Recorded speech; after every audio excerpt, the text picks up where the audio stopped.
et sœurs,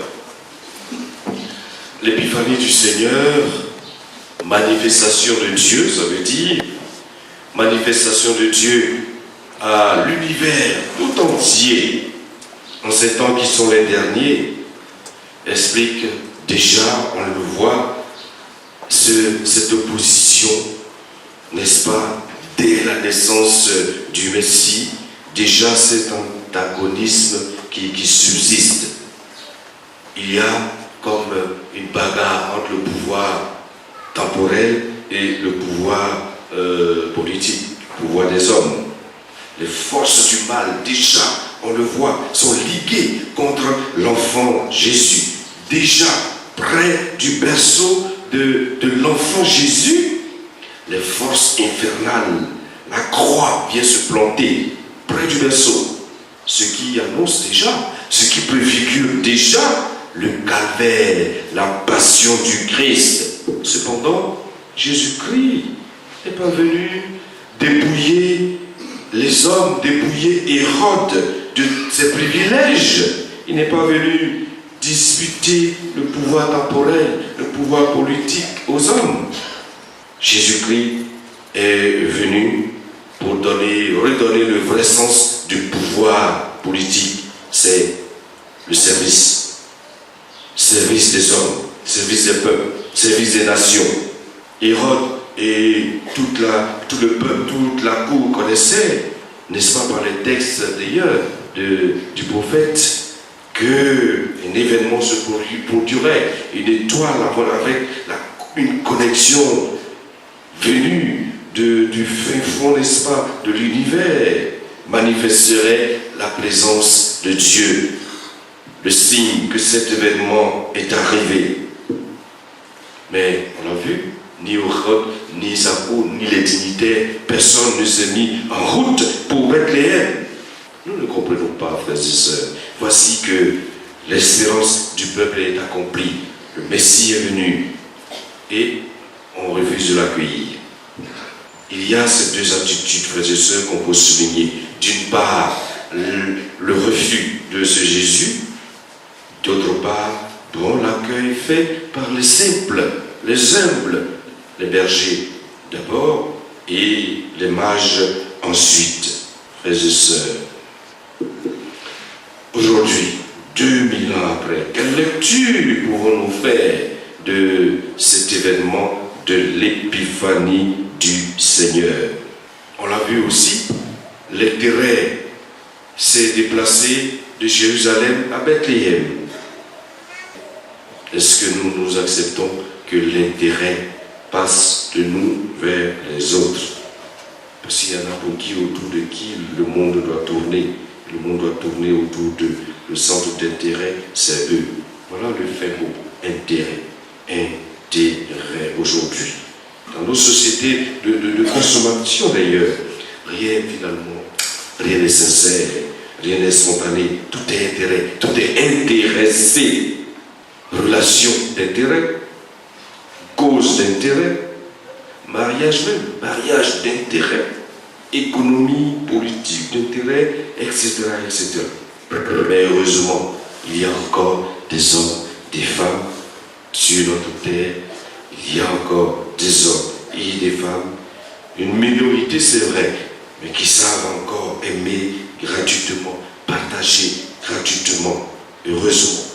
Et nous en rendons grâce à Dieu. Il y a encore dans ce monde des sortes de femmes qui savent encore aimer, secourir, aider gratuitement, avec désintéressement, pour orienter, aider un frère, une sœur. Vous n'avez souvent qu'un mot, un petit mot à dire, à prononcer. Vous ne vous manifestez pas beaucoup. Chacun est cloîtré, chacun est dans son coin, emmuré, isolé. Mais l'épiphanie, c'est l'inverse, c'est s'ouvrir aux autres. Au contraire, vous enfermez, vous vous fermez sous le prétexte de problèmes financiers, de problèmes économiques. C'est difficile, c'est dur. On ferme son attachant son porte-monnaie sous prétexte que c'est difficile, il n'y a pas d'argent, le contexte social. contexte économique, et puis finalement, on n'est plus en clair sous le test de contexte. Vous êtes fermé sur vous-même, fermé sur vos clans, n'est-ce pas, sur son ethnie quelquefois, fermé sur son parti politique, fermé sur son groupe de prière, fermé sur sa chorale, sur son mouvement. Et puis voilà.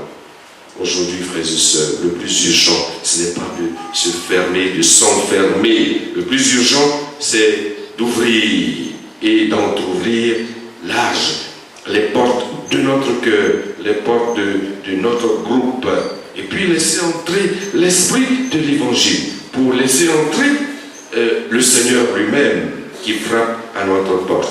Aujourd'hui, 2000 ans après, frères et sœurs, si nous ne sortons pas de l'Ancien Testament, si nous demeurons dans l'Ancien Testament, où se trouve notre baptême, où se trouve l'Évangile?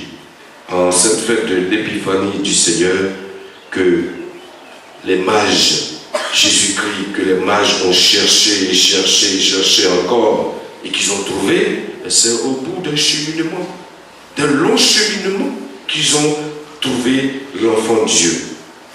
Mais comment nous vivrons notre épiphanie du Seigneur? Mais c'est en vivant sincèrement nos engagements, en vivant sincèrement dans la fraternité, dans la justice, dans la vérité, dans l'humilité, en exerçant notre profession au travail avec rigueur, avec compétence, en étant chacun là où il est, l'étoile qui conduit à Jésus-Christ, qui conduit à l'évangile de Jésus-Christ. Aussi, en cette fête de l'épiphanie du Seigneur, frères et sœurs, nous voulons, nous aussi, nous draper de l'évangile et ouvrir large notre porte, demander à l'évangile de Jésus-Christ d'entrer dans nos cultures, dans nos coutumes. C'est vrai, il y a des valeurs, il y a de bonnes choses dans nos traditions, dans nos coutumes, mais il y a aussi des pratiques qui sont contraires à la foi catholique. Et l'évangile à l'épiphanie vient pour compénétrer justement nos cultures, afin de les christianiser davantage, afin de les purifier davantage.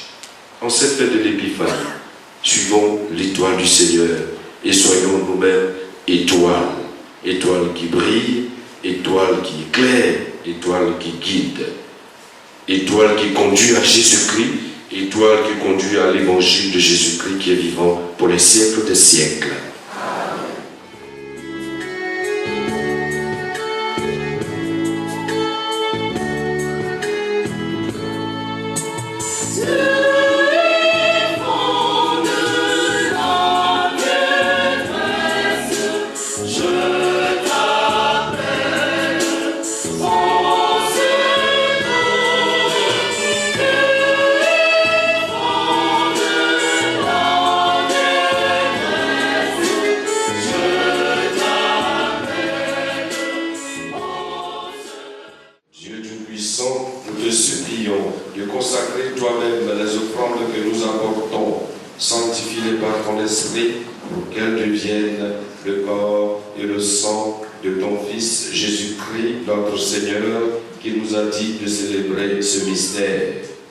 Prenez et mangez-en tous, ceci est mon corps livré pour vous.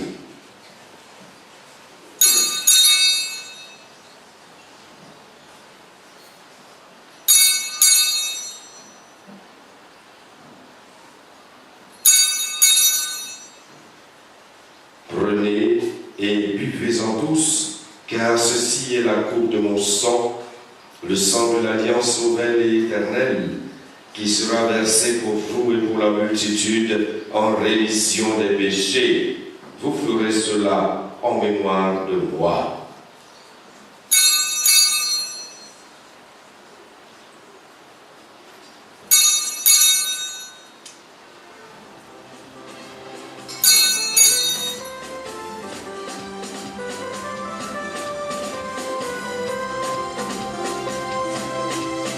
Approchons de